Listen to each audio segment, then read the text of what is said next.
નમસ્કાર મિત્રો, સ્વાગત છે તમારું આપણી યુટ્યુબ ચેનલની અંદર। મિત્રો, તમે આ ચેનલની અંદર નવા આવ્યા હો તો ચેનલને સબસ્ક્રાઇબ કરી દેજો અને વિડીયોને લાઇક કરી દેજો। મિત્રો, મોરબીના ધારાસભ્યએ ગોપાલ ઇટાલિયાને ચેલેન્જ આપી અને એવું કહ્યું કે હું કંઈ ભાગું એમ નથી। કાલે સીએમ સાથે મિટિંગ હતી, મોરબીના પ્રશ્નની મિટિંગ પૂરી પણ થઈ।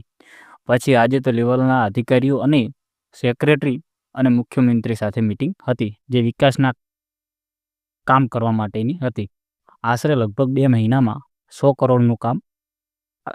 કરોડના કામનું આયોજન કરવાનું છે।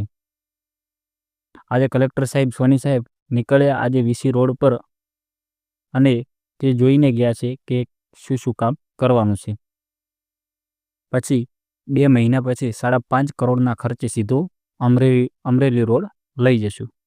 અને મારે એટલું જ કહેવું છે કે ગોપાલીઓ અહીંયા લડવા આવે અને 2 કરોડ રૂપિયા હું ઇનામ દઈશ અને રાજીનામું પણ આપી દઈશ। તો મિત્રો, હવે ગોપાલ ઇટાલિયા અને મોરબીના ધારાસભ્ય વચ્ચે મોરોની જંગ થશે કે નહીં તે કોમેન્ટમાં જરૂર જણાવજો। કાયમ માટે દેખાવું અને હું કંઈ ભાગું એવું નથી। કાલ સીએમ સાથે મિટિંગ હતી મોરબીના પ્રશ્ન માટે। મિટિંગ પૂરી થયા પછી આજે ટોપ લેવલના અધિકારી, સેક્રેટરી, ચીફ સેક્રેટરી સાથે મિટિંગ હતી, મુખ્યમંત્રી સાથે મિટિંગ હતી।